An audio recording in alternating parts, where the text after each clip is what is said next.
The Parade of Stars event is honestly one of the best events that we've ever gotten in Wuthering Waves because the rewards you gain are too good to miss out on. If you've been playing Wuthering Waves for at least 2 months, you start to realize that maxing out one character is a headache because it takes a hefty amount of resources just to get them to level 90 with at least level 9 talents or skill levels. If you only rely on the 240 wave plates that the game provides at 24-hour intervals, it will take you at least a week of daily logins to fully max out one character. This is why it's essential to only focus on max leveling your DPS characters and then throw some trash echoes on your sub DPS characters and healers, because you'll most likely be only interested in your healers healing to proc the rejuvenating glow echo sonata effect and your sub DPS outro buffs for damage deepen and amplification effects for your main DPS character. Running such teams can easily let you clear the echoing and resonant towers even when the floor buffs does not directly benefit your main DPS character. However, when it comes to the hazard towers and overdrive zone, it's an entirely different issue if the floor buffs does not directly benefit your main DPS. This is because running such teams affects your team's overall damage because you're not fully utilizing your sub DPS character's true damage potential. The Parade of Stars event presents us with a good opportunity to fix that problem.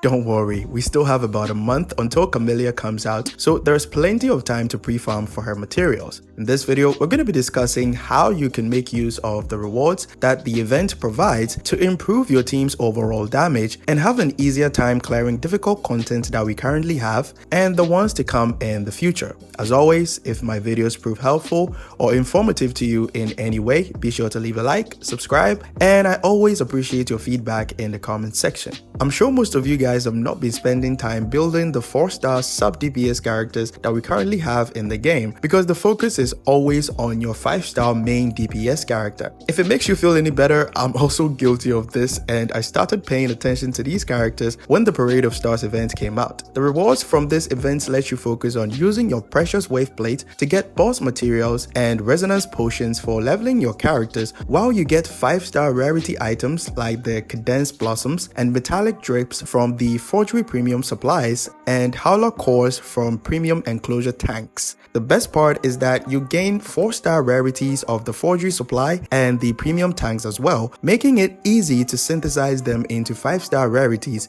if you want to. If you're someone like me who has been spending all my precious wave plates on my 5-star characters, this is the best time to use these resources to fully upgrade your sub DPS characters with the rewards that you get from the event, but not just any sub DPS characters. Your main priority should be on characters that obviously have synergy with your main DPS and possess a kit specifically tailored to do damage. Characters that fit this description include Sanhua, Yang Yang, Donjin, and Mortefi. If you look closely at the kit description of a character like Sanhua, her second inherent passive increases the damage dealt by her forte circuit, while her first inherent passive increases her resonance skill damage by 20%. The only supportive capability that she has in her kit is her outro skill, which increases your main DPS basic attack damage by 38%, and her sequence node 6, which increases team-wide attack buff by 20%. All her sequence nodes from S1 to S5 increases her own personal damage and add quality of life changes to her overall playstyle. If you take a look at another sub DPS character like Yang Yang, you'll begin to see a similar pattern. Her first inherent skill recovers 30 stamina after using her forte circuit in midair because she's a character that you'll mostly be using heavy attacks with, which consumes stamina. The second inherent skill increases her arrow damage bonus by 8% after casting an intro skill. Just like Sanhua, the only supportive capability that she has in her kit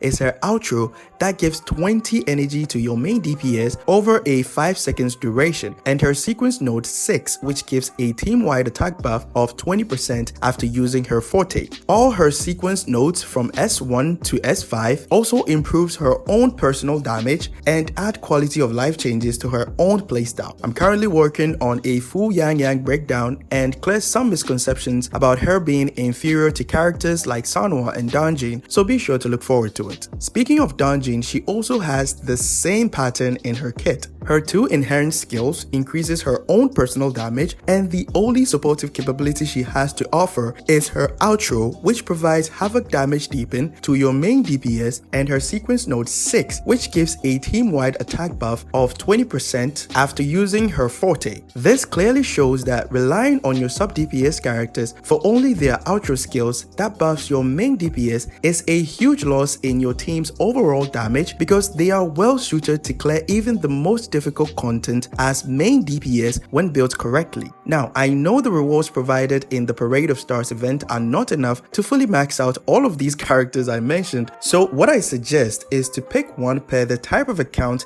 that you currently have or your own personal preference. For example, I'm using these rewards to exclusively fully max out my Yang Yang because of her overall versatility, since she can be swapped into most teams where the main DPS rely on their liberation to do damage, and her personal damage is also really good, especially if you have her sequence node 5, which makes her liberation hit like a truck. After choosing the sub DPS character that you want to fully max out, try to get one set of Moonlit Cloud's Echo Sonata effect that have at least crit rate and crit damage on all of them, which you can easily give to a different character whenever you want. Getting a good elemental damage bonus 3-cost echo for every character with the Moonlit set can be challenging because of the different elemental types that they have. So for the sake of versatility, get 2 attack 3-cost echoes with good substats and use them on every sub DPS character for now. This will help you take your time to find a good elemental damage bonus 3-cost echo of the Moonlit set that matches the element of each of your sub DPS character in the future. Kuro Games, being the best gacha game company there is, provided us with 4-star weapons during the Worst Star Slumber event that is very suitable for the sub DPS characters that I previously mentioned because of the high base attack, and 4-star characters are well known to have low base attack compared to 5-star characters after leveling them to level 90. It might be hard for you to switch from the high refinement 4-star weapons that you currently have on your sub DPS characters, like having an R5 sword 18 on Donjin at the moment, but investing in one of the featured weapons in the event, like the Endless Collapse sword, which I recommend,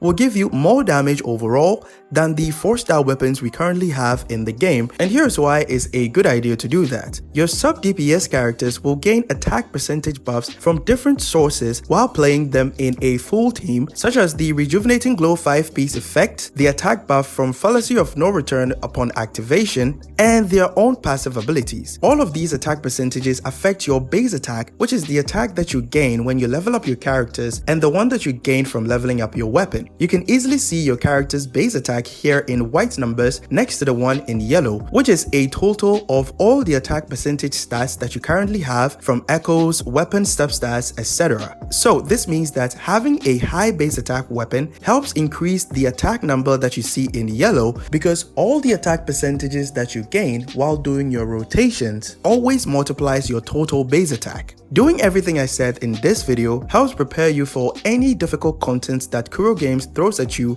in the future. That'll be all for today's video. Be sure to leave a like and subscribe to see more videos from me in the future. Catch you guys in the next one. Bye bye. So please whatever.